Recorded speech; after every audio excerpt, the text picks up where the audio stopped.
Catherine Middleton stood before the grand mirror in her dressing room at Adelaide Cottage, her reflection showing a woman who had learned to carry the weight of expectations with grace. The morning light filtered through the frost-covered windows, casting delicate patterns across the carpet where her children had left their toys scattered the night before. Christmas morning at Sandringham was just hours away, and, with it came the annual walk to St. Mary Magdalene Church, where millions of eyes would scrutinize every detail of her appearance. She reached for the emerald green coat hanging carefully on its padded hanger, her fingers tracing the familiar texture of the fabric. This wasn't just any coat. It was a piece that held memories, stories, and significance that the public could never fully understand. The rich Alexander McQueen creation had been with her through some of her most challenging moments as a member of the royal family, and, today, she would wear it once again. The coat had first appeared in her wardrobe 3 years earlier, during a particularly difficult period when the media scrutiny had reached an almost unbearable intensity. William had been deployed overseas, and she was navigating solo royal duties while managing 3 young children and dealing with persistent rumors about the state of her marriage. The pressure had been enormous, and she remembered the day she first tried on this coat, feeling as though she was putting on armor. Her stylist, Natasha, had suggested the emerald green specifically because it represented hope, renewal, and strength. Catherine had been hesitant at first, worried that such a bold color might seem inappropriate during a time when she was facing criticism about her fashion choices being too expensive or too frequent. But something about the coat's elegant lines and the way it made her feel confident had convinced her to keep it. As she slipped her arms through the sleeves this Christmas morning, Catherine's mind wandered to the countless letters she had received from women around the world. Many had written to tell her how seeing her in this green coat had given them courage during their own difficult times. Some were going through divorces, others were battling illness, and many were simply struggling with the everyday challenges of motherhood and finding their identity within their families. One letter, in particular, had stayed with her. It came from Sarah, a young mother from Yorkshire who had been dealing with postpartum depression. Sarah had written about watching Catherine during a royal engagement, wearing the green coat, and feeling inspired by her composure and strength. The letter had arrived on a day when Catherine herself was struggling with the demands of royal life and feeling disconnected from her pre-royal identity. Reading about how her presence had helped another woman had reminded her of the power that came with her position. The children's laughter echoed from downstairs as George, Charlotte, and Louis excitedly examined their Christmas stockings. William's voice could be heard trying to maintain order while probably secretly enjoying the chaos as much as the children were. These family moments were precious to Catherine, especially during the holiday season when their lives became even more public than usual. She moved to her jewelry box, considering which pieces would complement the coat. The sapphire and diamond earrings that had belonged to Diana caught the morning light, and she felt the familiar mixed emotions that came with wearing her late mother-in-law's jewelry.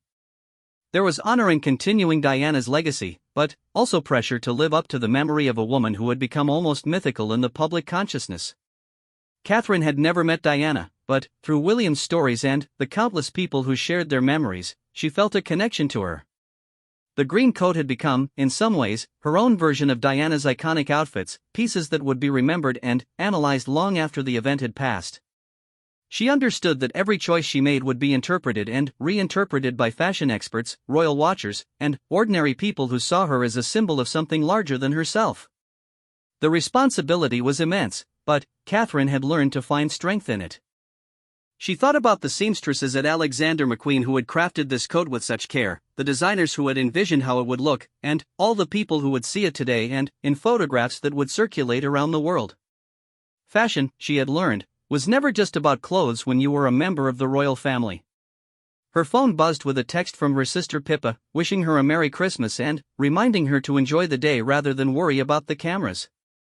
Pippa understood better than most the strange reality of having your every outfit choice analyzed and discussed.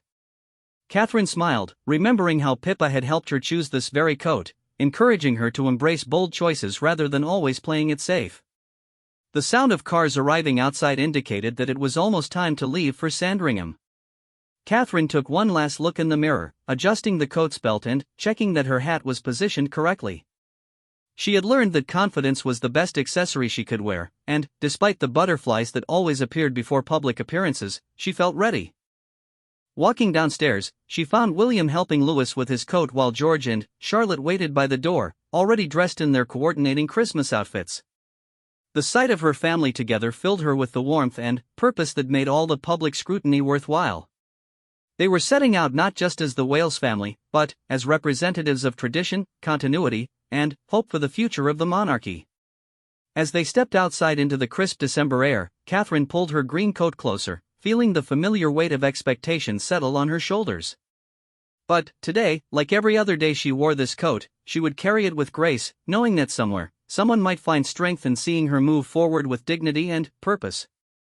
The journey to Sandringham had become a familiar ritual, but Catherine never took for granted the significance of these moments with the extended royal family.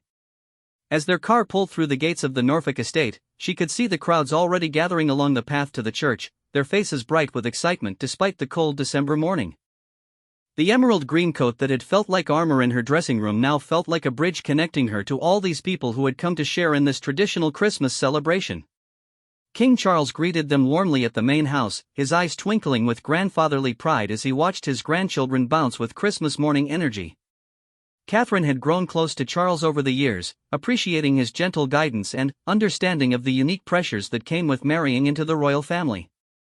He had complimented her coat choice, mentioning how the color reminded him of the Christmas trees throughout Sandringham, creating a beautiful harmony with the natural setting. Queen Camilla embraced Catherine with genuine warmth, the two women having developed a friendship built on their shared experience of joining the royal family as adults. Camilla understood the scrutiny that came with every outfit choice, every public appearance, and every gesture that might be interpreted as significant. She had quietly become a source of strength for Catherine, offering practical advice about managing public expectations while maintaining personal authenticity. The other family members began arriving, creating the organized chaos that marked royal gatherings. Catherine watched as her children interacted with their cousins, grateful that despite all the protocol and public attention, they could still experience the simple joy of family time during the holidays. Charlotte had specifically asked to match her mother's green theme, wearing a dark green dress that made Catherine's heart swell with pride and tenderness. As they prepared for the walk to church, Catherine reflected on how this annual tradition had evolved for her over the years. In the beginning, she had been terrified of making a mistake, of choosing the wrong outfit, of not walking at the right pace, or of appearing too nervous or too confident. The green coat had been part of her learning process, a piece that had taught her that she could be both visible and authentic, both royal and relatable. The media preparations outside were extensive, with photographers and camera crews positioned strategically along the route. Catherine had long since stopped trying to ignore their presence, instead learning to include them as part of the day's reality. She knew that the images captured today would appear in newspapers and magazines around the world, that her outfit would be analyzed and copied, and that some young woman somewhere might see her walking in this green coat and feel inspired to face her own challenges with courage. Before stepping outside, Catherine took a moment to center herself, a practice she had developed over years of public appearances. She thought about the letters from women who had written to thank her for her visibility during difficult times, about the charities she supported that would benefit from the positive attention generated by today's appearance, and about her children who would see their mother handling public duty with grace and dignity. The walk to St. Mary Magdalene Church was a carefully choreographed event, but within that structure, there were genuine moments of connection and joy. Catherine smiled warmly at the people who had waited for hours in the cold to catch a glimpse of the royal family, many of them holding small Union Jack flags or wearing Christmas-themed outfits. She could see mothers lifting their daughters for a better view, and she hoped that these little girls might someday remember seeing a princess who seemed approachable and real. An elderly woman near the church entrance called out a compliment about her coat, and Catherine paused briefly to acknowledge her with a warm smile and a thank you. These small interactions were among her favorite parts of public engagements, moments when the formal structure gave way to genuine human connection. The woman's face lit up with joy at being acknowledged, and Catherine was reminded once again of the positive impact that even small gestures could have. Inside the church, the familiar hymns and readings provided a sense of continuity and peace. Catherine found comfort in these traditions that connected her to generations of royal family members who had sat in these same pews, facing their own challenges and responsibilities. The green coat felt appropriate in this setting, representing growth, hope, and renewal as they celebrated the birth of Christ and looked forward to the new year ahead. During the service, she noticed how the light from the stained glass windows created beautiful patterns on her coat, and she thought about the craftspeople who had created both the windows centuries ago and the coat she was wearing today. There was something profoundly moving about being part of this continuation of tradition while also representing a modern approach to royal duty. Princess Anne, sitting nearby, caught Catherine's eye and nodded approvingly. Anne had become an important mentor to Catherine, showing her how to balance royal duty with personal authenticity.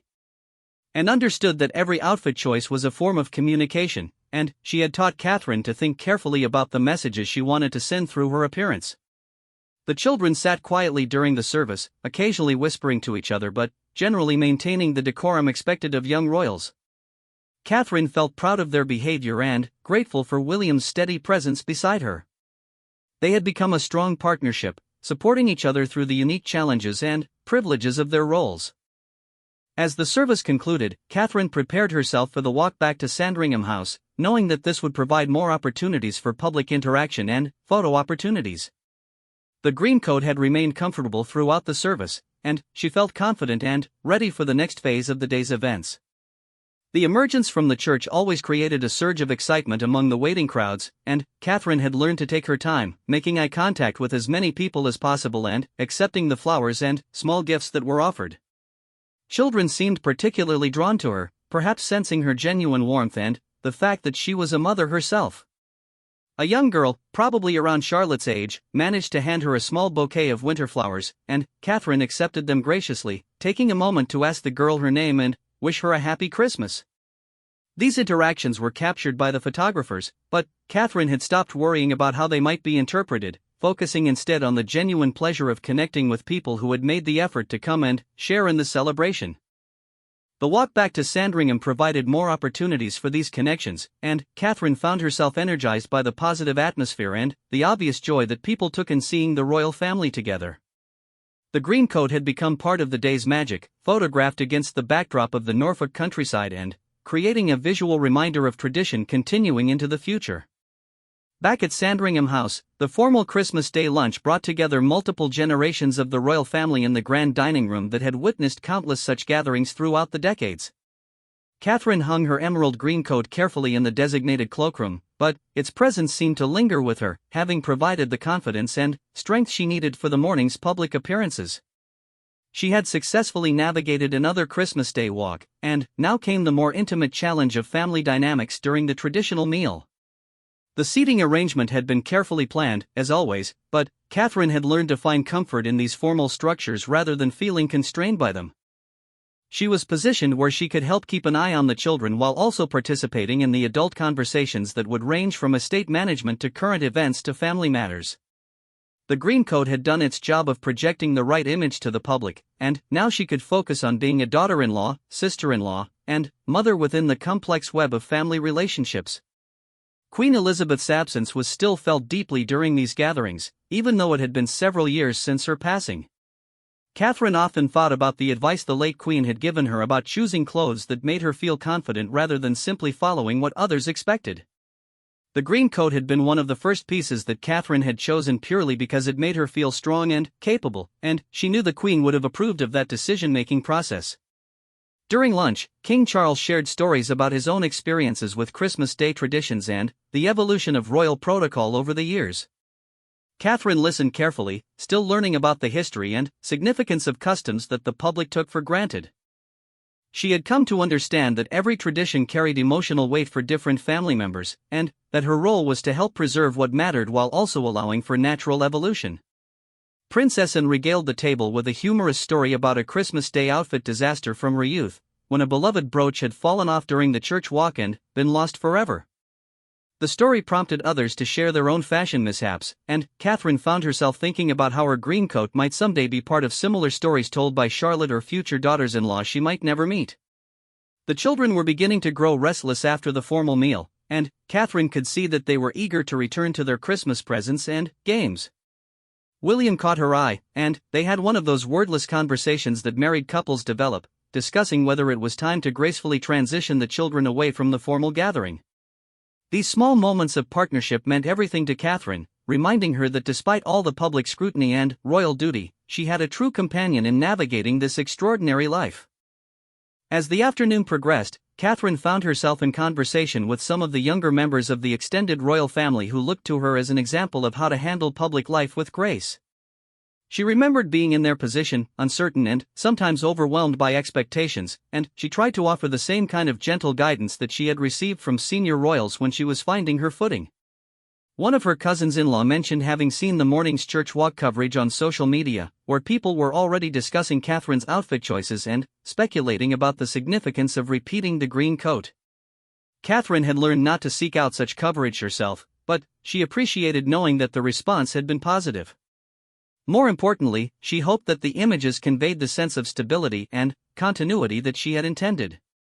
The late afternoon brought a shift to more casual family time, with different groups forming for various activities throughout the sprawling house and grounds.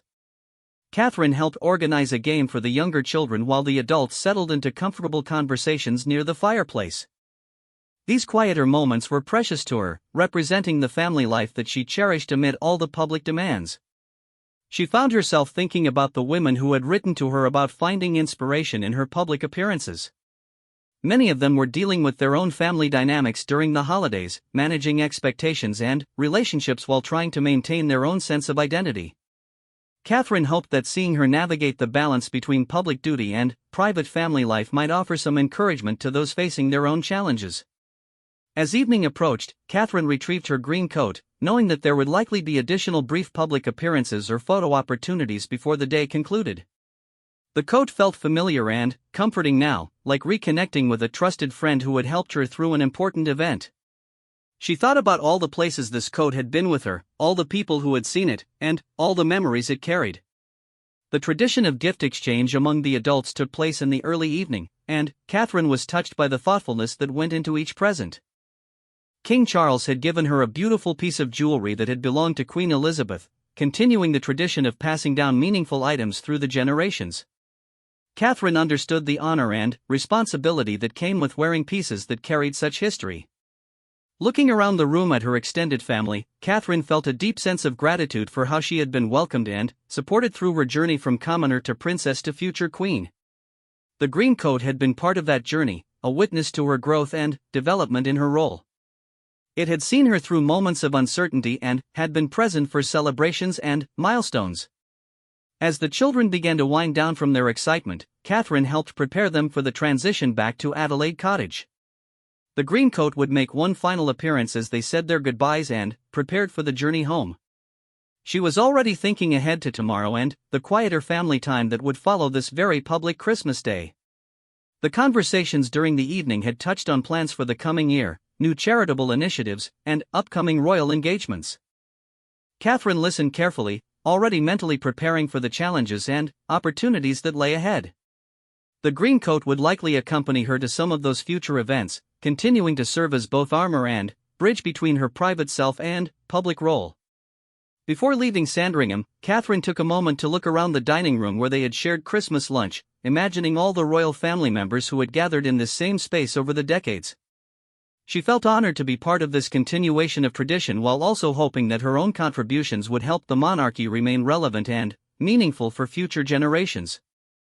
The green coat waited patiently in the cloakroom, ready for whatever tomorrow might bring, just as Catherine had learned to be ready for the unexpected turns that royal life invariably presented. The journey back to Adelaide Cottage through the Norfolk countryside was peaceful, with the children finally succumbing to the exhaustion that comes after a day filled with excitement, tradition, and carefully managed behavior. Catherine gazed out at the darkening landscape, her emerald green coat folded carefully beside her, and reflected on how the day had unfolded. Each Christmas day brought its own challenges and rewards, but this one felt particularly significant in ways she was still processing. William drove in comfortable silence, occasionally glancing in the rearview mirror at their sleeping children or catching Catherine's eye with a small smile. They had developed their own post-event ritual of quiet companionship, allowing the intensity of public appearances to settle before discussing how things had gone. These car rides had become some of Catherine's most treasured moments, when they could simply be a family returning home after fulfilling their duties. As they pulled into their driveway, Catherine felt the familiar mix of relief and accomplishment that followed successful royal engagements. The green coat had served its purpose beautifully, projecting exactly the image of stability, elegance, and approachability that she had hoped for. More than that, it had made her feel confident and capable throughout a day that required her to be many different things to many different people. Inside their home, the contrast between the grand formality of Sandringham and their more modest family life was stark but welcome. Catherine hung the green coat in her closet, running her hand over the fabric one final time before closing the door. Tomorrow, it would return to being just another piece of clothing, but tonight, it carried the weight of another successful public appearance and all the emotions that came with representing the monarchy. The children were gently awakened and helped into their pajamas, their excitement about Christmas presents mixing with exhaustion in the way that only happens with young children during the holidays. Catherine treasured these ordinary parenting moments that grounded her after days spent in the public eye. George, Charlotte, and Louis didn't care about fashion analysis or royal protocol, they simply wanted their mother's attention and comfort as they settled down for the night. As she tucked each child into bed, Catherine found herself thinking about the letters she would likely receive in the coming weeks from people who had seen the Christmas Day coverage. Some would comment on her outfit choices, others would share how seeing the royal family together had brought them joy during difficult times, and still others would express gratitude for the stability and continuity that the monarchy represented in an uncertain world. One aspect of wearing the green coat that particularly moved Catherine was knowing that it would appear in countless family photo albums and scrapbooks around the world. People who had watched the Christmas Day broadcast would remember this outfit as part of their own holiday memories, creating a connection between their family traditions and the royal family's public duties. This responsibility to be part of other people's important moments was both humbling and inspiring. Later that evening, as Catherine and William settled in their living room with cups of tea and the remnants of Christmas treats, they began their traditional post-Christmas Day debrief. William complimented her on how well she had handled the day's events, particularly noting how natural and warm she had appeared during interactions with the public. Catherine appreciated his observations because he understood better than anyone the effort required to maintain composure and authenticity during such scrutinized events. They discussed the children's behavior, laughing about Louis's whispered commentary during the church service and Charlotte's obvious pride in coordinating her outfit with her mother's. These family moments were what made all the public demands worthwhile for Catherine. She had learned that the key to surviving royal life was finding joy and meaning in both the public duties and the private family time. Catherine's phone buzzed with text messages from friends and family who had watched the Christmas Day coverage, many commenting positively on her appearance and the family's obvious happiness together. Pippa had sent a particularly sweet message about how proud she was of her sister's grace and strength, mentioning specifically how confident and radiant Catherine had looked in the green coat. As the evening progressed, Catherine found herself thinking about the broader impact of her clothing choices and public appearances. Fashion magazines would analyze every detail of today's outfit, style bloggers would create posts about how to recreate her look, and manufacturers would likely see increased demand for emerald green coats. This ripple effect of influence was something she had gradually learned to consider when making wardrobe decisions. The green coat represented more than just a successful outfit choice. It symbolized Catherine's evolution from a nervous newcomer to a confident and capable member of the royal family. Each time she wore it, she remembered the woman she had been when she first put it on, uncertain and overwhelmed, and she felt proud of how far she had come in her ability to balance personal authenticity with public expectations. Before heading to bed, Catherine spent a few minutes responding to some of the messages she had received, grateful for the support and encouragement from people who understood the unique pressures of her role. These connections with friends and family outside the royal bubble were essential for maintaining perspective and emotional well-being. As she prepared for sleep, Catherine reflected on the day's events and felt satisfied with how everything had unfolded. The Christmas Day tradition had been successfully maintained, the public had responded positively to the royal family's appearance, and, most importantly, her children had experienced another magical Christmas despite all the protocol and public scrutiny that surrounded their lives. The emerald green coat hung quietly in her closet, ready for its next public appearance whenever that might be. Catherine had learned that certain pieces in her wardrobe became trusted allies in her public role, and this coat had certainly earned that status. It had seen her through challenging times and celebrated successful moments, becoming a silent witness to her growth and development as a royal family member. Looking ahead to the new year, Catherine felt optimistic about the challenges and opportunities that awaited. The lessons learned from experiences like today's Christmas Day appearance would serve her well in future engagements, and she felt increasingly confident in her ability to use her platform effectively for the causes and people she cared about. The day had been a perfect example of how the personal and public aspects of royal life could be successfully balanced. The green coat had played its part in projecting the right image while allowing Catherine to feel genuinely herself throughout the day's events. As she drifted off to sleep, she felt grateful for another Christmas day successfully navigated and for the steady support of family, tradition, and trusted wardrobe choices that made such days possible. In the quiet of Adelaide Cottage, with her family safe and content around her, Catherine felt the deep satisfaction that came from duty well performed and love well expressed.